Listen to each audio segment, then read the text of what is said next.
ओं सर्वमंगलमंगल्ये शिवे सर्वार्थसाधिके शरण्ये त्र्यंबके गौरी नारायणी नमस्तुते।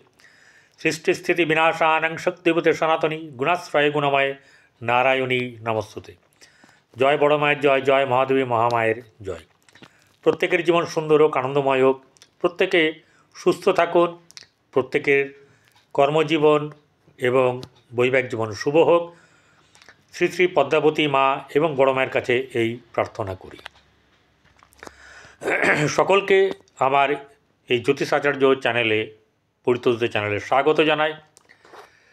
প্রত্যেকে সুস্থ থাকুন, ভালো থাকুন।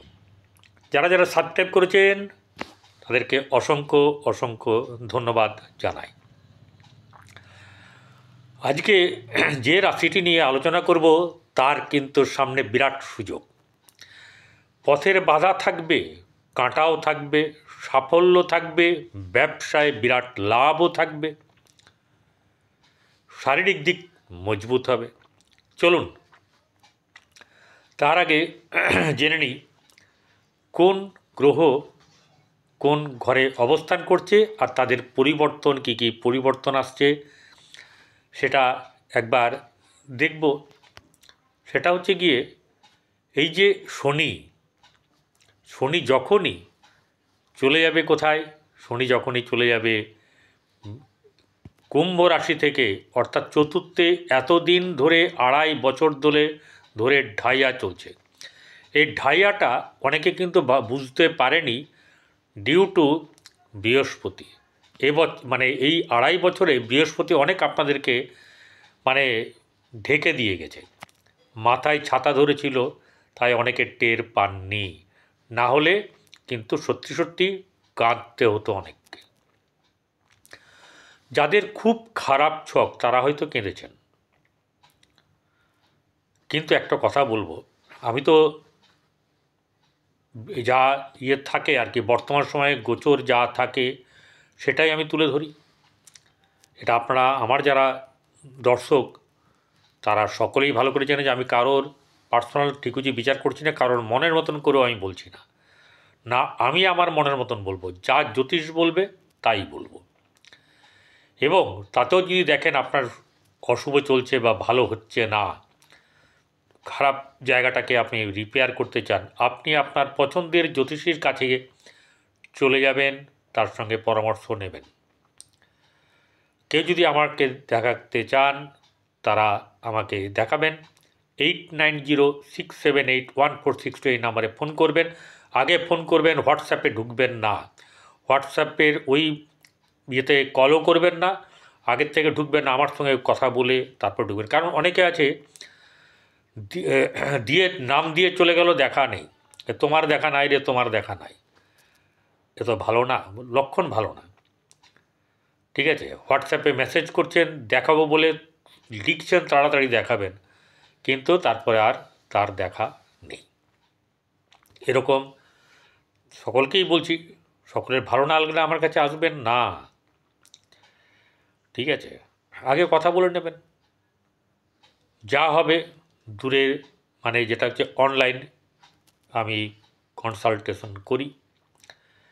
যাই হোক, বৃশ্চিক রাশি ঢাইয়া শেষ একদম 29 তারিখ 9:44 পর থেকে you are totally free from ঢাইয়া ইয়া আড়াইয়া।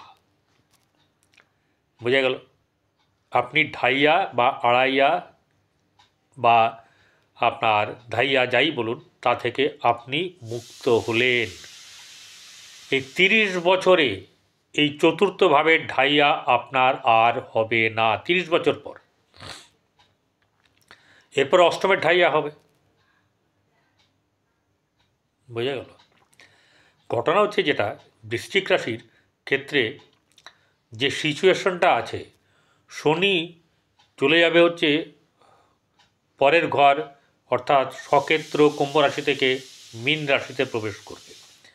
এখানে একটা ভয়ঙ্কর ব্যাপার, ধ্বংসাত্মক ব্যাপার লেখা হয়েছে। কেন?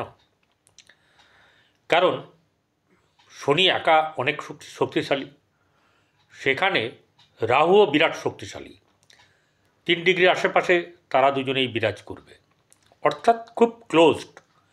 এই সময়ে আপনাদেরকে কিন্তু বেশ আপনাদের মানে নিজের দিকে, সমস্ত কাজের দিকে নজর রাখতে হবে। প্রথমেই বলেছি, ভালো যেমনি আছে, ব্যবসায়ীদের প্রচণ্ড লাভ। ব্যবসায়ীরা নিজেদের পথ সুগম করতে পারবে এবং নতুন দিশা দেখবে বা দিন বদলের পালা। কেন? সপ্তমপতি বৃহস্পতি নয়, সপ্তমে বসে আছে বৃহস্পতি। সপ্তমপতি হচ্ছে শুক্র, সে তুঙ্গভাবে বসে বর্তমানে বক্রি হয়ে আছে, অস্ত আছে, কিন্তু সে আবার নিজের পুনরায় জায়গায় ফিরে আসবে, কিন্তু তুঙ্গ তো হয়ে আছে।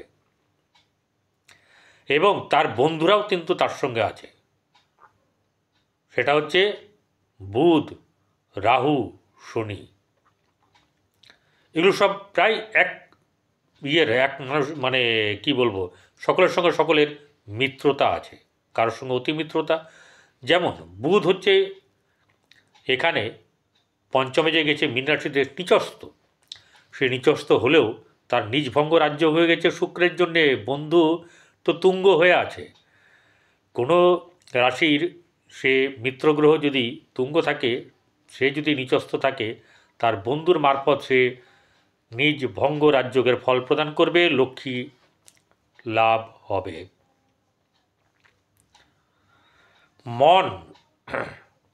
মনের ওপরে কিন্তু বিরাট চাপ পড়বে নানাভাবে। যারা বিশেষ করে প্রেম সংক্রান্ত ব্যাপারে জড়িয়ে আছেন এবং কেউ যদি অবৈধ সম্পর্ক, অর্থাৎ ভেঙে বলছি না, সময় নষ্ট হবে, বা পরকীয়া করছেন, তাদের ক্ষেত্রেও কিন্তু বিপদ আসার সম্ভাবনা।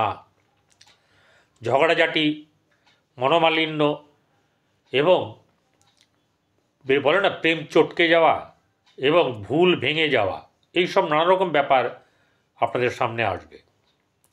আবার পঞ্চম ভাব শুধু তো প্রেম নয়, শনি রাহু যেখানে বসে আছে সেখানে শুক্র বুধ রবি আছে, তো তাহলে এখানে আপনার প্রতিভা বৃদ্ধি হবে, আপনার মধ্যে শিল্প সত্তারও বিকাশ ঘটবে। সেই দিকে যদি ধ্যান দিতে পারেন তাহলে অত্যন্ত ভালো। কারণ ব্যবসা ক্ষেত্রে, বারবার বলছি, ব্যবসা ক্ষেত্রে লাভবান হবেন, সাংসারিক জীবন ভালো হবে।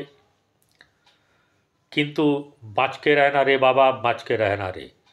ঘটনা হচ্ছে যে যখনই আপনার এই ব্যবসার থেকে বেশিরভাগ চলে যাবে প্রেম বা অন্যদিকে মন, তারা কিন্তু ডঙ্কা বাজাবেন। কারণ ভালো হতে চাইলে আপনাকে ভালো বলতে দিলে আপনি যদি না গ্রহণ করেন, এ কথা সত্য হবেই। যারা ব্যবসার দিকে মন প্রাণ দিয়ে আছেন এবং এতদিন ধরে ব্যবসা করেছেন, তাদের ব্যবসা ভালো হবে। যারা এতদিন ধরে শারীরিক দিক থেকে ভুগেছেন, কারণ মঙ্গল অষ্টমে বসে আছে রাশিপতি, শারীরিক দিক থেকে বারবার আমি বলে গেছি যে পেট সংক্রান্ত রোগ বা অন্যান্য রোগ আক্রান্ত হবে। সেই দিক থেকে আস্তে আস্তে রিলিফ পেতে থাকবেন, বোঝা গেল? সেই দিক থেকে রিলিফ পেতে থাকবেন। পঞ্চম ঘর কি শুধু প্রেম? পঞ্চম ঘর কি শুধু প্রতিভা? সন্তান। তাহলে সন্তান হওয়ার সম্ভাবনা কিন্তু আপনাদের যথেষ্ট থাকবে। যাদের সন্তান হয়নি তাদের সন্তান হচ্ছে, কিন্তু একটা ব্যাপার, দিনক্ষণ মেনে ব্যাপারটি করলে ভালো হবে এবং দিকটাও দেখবেন, সময়টাকে নেবেন ঠিক, তাহলে সুসন্তান যা চান সেরকম ধরনের বা তার থেকেও বেশি ভালো পেতে পারেন। কর্ম জড়িয়ে না, প্রত্যেকটি ব্যাপারে কর্ম জড়িয়ে, তাহলে সেই জায়গাটাকে ভালো করে দেখবেন। সন্তানের জায়গাটাকে আপনাদের ভালো করে দেখতে হবে। এবং যাদের সন্তান বর্তমান সময়ে আছে তাদের যেমনি সাফল্য আছে, তাদের সেমনি মন খারাপ, মাথা খারাপ, পেট খারাপ ব্যাপারটাও কিন্তু থাকবে।